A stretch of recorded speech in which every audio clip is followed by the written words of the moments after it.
सबसे पहले जो हम बात करने वाले हैं वो मोस्ट इंपॉर्टेंट है शिक्षण सूत्र। शिक्षण सूत्र एक ऐसी चीज है जो कि आपकी लैंग्वेज में भी पूछे जा सकते हैं, सीडीपी में भी पूछे जा सकते हैं, या फिर जो आपकी एसएसटी है या फिर साइंस है, यानी कि जो लोग भी जिस भी सब्जेक्ट का पेपर दे रहे हैं और जहां पर पेडागोजी आने वाली है, शिक्षण सूत्र हर जगह लागू होने वाले हैं, हर जगह से कहीं से भी क्वेश्चन पूछा जा सकता है। तो शिक्षण सूत्र के बारे में सबसे पहले डिस्कस करेंगे। शिक्षण सूत्र में मार्गदर्शक कारक होते हैं, यानी कि जो शिक्षण सूत्र होते हैं उन्हें एक प्रकार से मार्गदर्शक माना जाता है, यानी कि इनके माध्यम से एक बालक को ये चीज समझाई जाती है कि किस प्रकार से उसे अधिगम करना है, किस प्रकार से उसे चीजों को सीखना है। यानी शिक्षण को, यानी उसे अधिगम कराने के लिए जिन सूत्रों का प्रयोग किया जाता है, जिन तकनीकियों का यूज किया जाता है, जिस विधि का प्रयोग किया जाता है, उन्हें शिक्षण सूत्र कहा जाता है। इनके सहयोग से शिक्षक किसी निश्चित दिशा में शिक्षण कार्य करता है, यानी कि इन्हीं की शिक्षण सूत्रों की हेल्प के द्वारा ही जो एक टीचर होता है वो स्टूडेंट को अच्छी से अच्छी चीजें, अच्छी से अच्छी विधि के द्वारा समझाने की कोशिश करता है, ताकि जो बालक है उसका अधिगम बहुत अच्छे तरीके से हो सके। यानी जैसे हम एक स्कूल में जाते हैं और जहाँ पर छोटे छोटे बहुत सारे स्टूडेंट होते हैं, यानी एक क्लास में लगभग 30 से 40 स्टूडेंट होते हैं, तो उसमें जितने भी स्टूडेंट पढ़ रहे होंगे उनमें सभी की जो व्यक्तिगत भिन्नताएं पाई जाती है। यानी एक ही स्टूडेंट, ऐसा नहीं है, एक ही माँ बाप से पैदा होने वाले भी जो बच्चे होते हैं वो भी लगभग उन सभी में डिफरेंसेस पाए जाते हैं। तो जो क्लास होती है उसमें स्टूडेंट अलग अलग घर से आते हैं, अलग अलग माहौल से आते हैं, और हर बच्चे की जो बुद्धि लब्धि होती है उनमें बहुत सारे डिफरेंसेस पाए जाते हैं। तो उन्हीं को ध्यान में रखते हुए एक अच्छे से शिक्षण सूत्र का प्रयोग करके जो अध्यापक है उसे इस प्रकार से अधिगम कराना है, इस प्रकार से सिखाना है कि जो बालक है उस हर बालक को जो चीज अध्यापक पढ़ाना चाहता है वो हर बालक को चीजें समझ में आ जाए। यानी कि शिक्षण विधि से, यानी जो बालक है, कोई बालक कक्षा में मंद बुद्धि का हो सकता है, कोई बालक अधिक तीव्र बुद्धि का हो सकता है। जैसे जो एसएसटी में क्वेश्चन पूछे जाते हैं वो इस प्रकार से पूछे जाते हैं कि एक कक्षा है जिसमें 10 बालक हैं जो बहुत ही तीव्र बुद्धि के बालक हैं और 10 स्टूडेंट ऐसे हैं जो लगभग सामान्य बुद्धि के हैं, और उसी क्लास में 10 स्टूडेंट ऐसे हैं जो मंद बुद्धि के हैं, और 10 स्टूडेंट ऐसे हैं जिन्हें किसी भी प्रकार की दिव्यांगता है, यानी कि जैसे कि उन्हें किसी भी प्रकार की डिसेबिलिटीज होती हैं, उन्हें अब हिंदी में दिव्यांगता बोला जाता है। तो ऐसे स्टूडेंट को पढ़ाने के लिए एक अध्यापक को कक्षा में किस प्रकार की रणनीति बनानी चाहिए, किस प्रकार से अपने स्टूडेंट को समझाना चाहिए,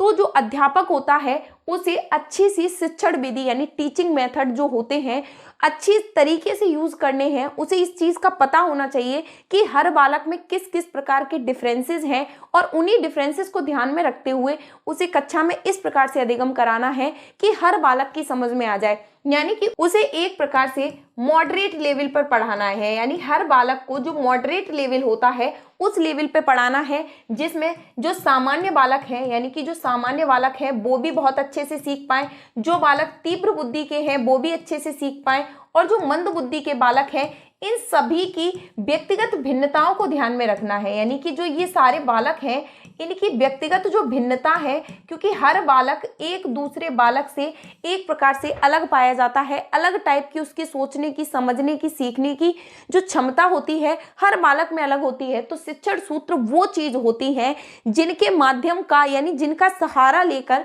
जो एक टीचर होता है वो अपनी कक्षा में अच्छे से अधिगम कराता है। तो ये तो प्राचीन काल से लेकर अब तक विभिन्न शिक्षकों द्वारा किए गए कार्यों के अनुसार संग्रहित अनुभव है, यानी कि जो शिक्षण सूत्र है वो अभी तक जितने भी टीचर्स जिस प्रकार से पढ़ाते आए हैं उन सभी के अनुभवों को इसमें शामिल किया गया है। तो जो प्रमुख शिक्षण सूत्र होते हैं वो कौन कौन से होते हैं और हर शिक्षण सूत्र का यूज किस प्रकार से करना है, तो इन जो इंपॉर्टेंट शिक्षण सूत्र होते हैं वो कौन कौन से होते हैं। सबसे फर्स्ट है सरल से कठिन की ओर, यानी कि जब एक टीचर एक कक्षा में बहुत अच्छे से पढ़ा रहा है तो उसे इस चीज का ध्यान रखना है कि बालक को सबसे पहले सामान्य चीजें पढ़ानी, यानी कि सरल चीजें पढ़ानी है। तो सबसे पहले जब बालक को सरल चीजें एक टीचर पढ़ाएगा और उसके बाद धीरे धीरे उसे कठिन स्तर पर लेके जाएगा, यानी कि कठिन चीजें सिखाएगा, तो जो बालक है उसका अधिगम बहुत अच्छे से हो पाएगा। चाहे ये एसएसटी का स्टूडेंट हो या फिर अदर किसी भी सब्जेक्ट का स्टूडेंट हो, हर स्टूडेंट के लिए जो शिक्षण सूत्र होते हैं वो सेम ही लागू होते हैं।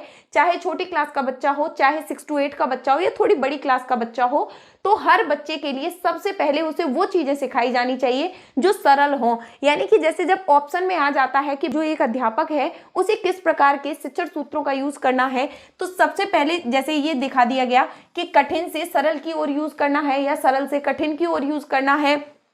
अज्ञात से ज्ञात की ओर यूज करना है, ज्ञात से अज्ञात की ओर यूज करना है, तो आपको कैसे पता चलेगा कि अध्यापक को किस वे में पढ़ाना है। तो अगर कहीं पर दिखाया जाता है सरल से कठिन की ओर, एक जब स्टूडेंट छोटा होता है तो उसे हम सबसे पहले वो चीजें सिखाएंगे जो बहुत ही इजी होंगी, आसान होंगी, तभी तो बालक आराम से कठिनता की ओर बढ़ पाएगा। तो सबसे पहले सरल से कठिन की ओर जाना है, उसके बाद ज्ञात से अज्ञात की ओर जाना है। बालक को इस प्रकार से पढ़ाना है कि जो चीजें उसे पहले से आती हैं, जो चीजें बालक ने पहले पढ़ चुका है, जो चीजें बालक पहले से जानता है, सबसे पहले उन चीजों को पढ़ाना है और उसके बाद उसे अज्ञात यानी कि उन चीजों की ओर लेके जाना है जो स्टूडेंट को नहीं आती हैं। तो ज्ञात से अज्ञात की ओर पढ़ाना है, पूर्ण से अंश की ओर पढ़ाना है। पूर्ण से अंश की ओर मतलब होता है कि बालक को पहले किसी भी चीज के बारे में संपूर्ण विस्तार से बताना है। जैसे एक बालक को किसी भी चीज के बारे में यानी कि किसी पशु के बारे में बताना है, तो जैसे कि ये एक प्रकार से पशु मान लेते हैं, ये पशु है,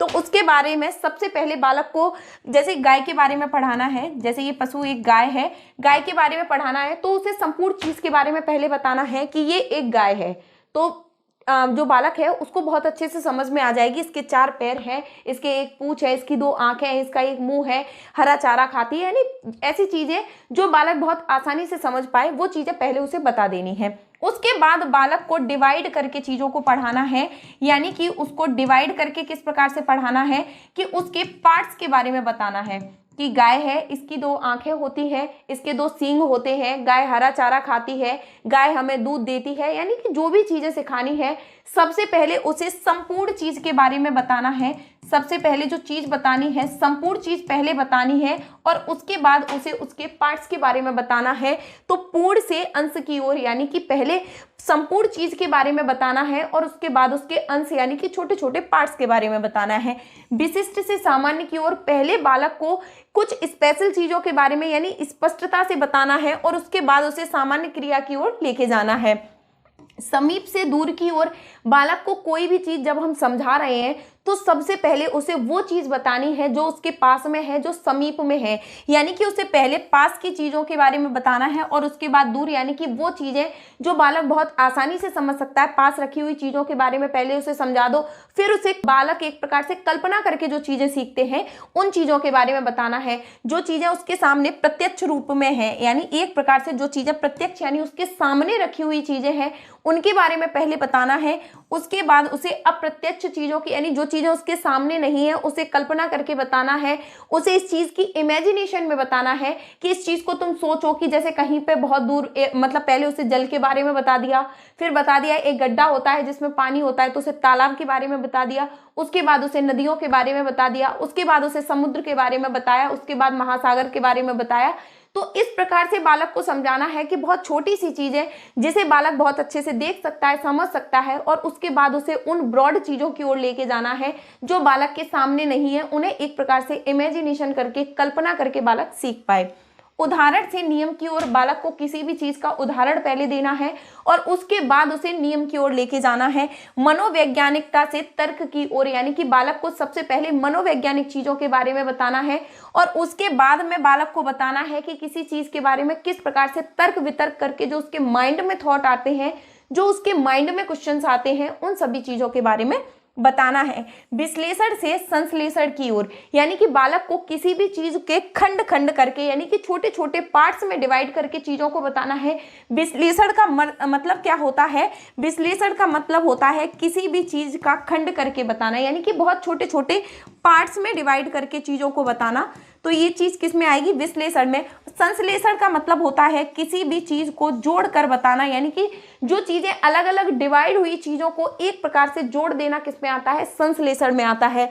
तो ये जो सूत्र हैं इन्हीं का यूज करके एक जो टीचर होता है वो बहुत अच्छे से अपने स्टूडेंट को चीजों को समझा सकता है। तो सबसे पहले सरल से कठिन की ओर यानी बालक को सरल चीजें बतानी, उसके बाद कठिन ज्ञात से अज्ञात की ओर पहले वो चीजें बतानी स्टूडेंट को जो वो जानता है और उसके बाद उसे वो चीजें बतानी है जो वो नहीं जानता है। पूर्ण से अंश की ओर, यानी जो चीजें बहुत ब्रॉड में है उन्हें पहले समझाना है, उसके बाद उसके छोटे छोटे पार्ट्स के बारे में बताना है। विशिष्ट से सामान्य की ओर बताना है। समीप से दूर की ओर, यानी जो चीजें उसके पास में है उनसे दूर की ओर उन्हें बताना है। प्रत्यक्ष से अप्रत्यक्ष की ओर, जो चीजें सामने हैं और जो चीजें सामने नहीं है उनकी ओर बालक को लेके जाना। उदाहरण से नियम की ओर, बालक को किसी भी चीज का उदाहरण देके उसके नियमों को समझाना है। मनोवैज्ञानिकता से तर्क की ओर लेके जाना है, यानी मनोवैज्ञानिकता से उसे बालक को तर्क वितर्क करने की क्षमता का विकास करना है। विश्लेषण से संश्लेषण की ओर, यानी किसी भी चीज को पार्ट्स में डिवाइड करके बताने के बाद में उसे संपूर्ण चीज के बारे में बहुत अच्छे से ज्ञान करा देना। तो ये स्पेशल प्रमुख शिक्षण सूत्र हैं जिनके माध्यम से एक बालक को बहुत अच्छे से चीजों को समझाया जा सकता है। बालक का जो अधिगम होता है उसमें ये जो शिक्षण सूत्र होते हैं वो बहुत ज्यादा महत्वपूर्ण भूमिका निभाते हैं।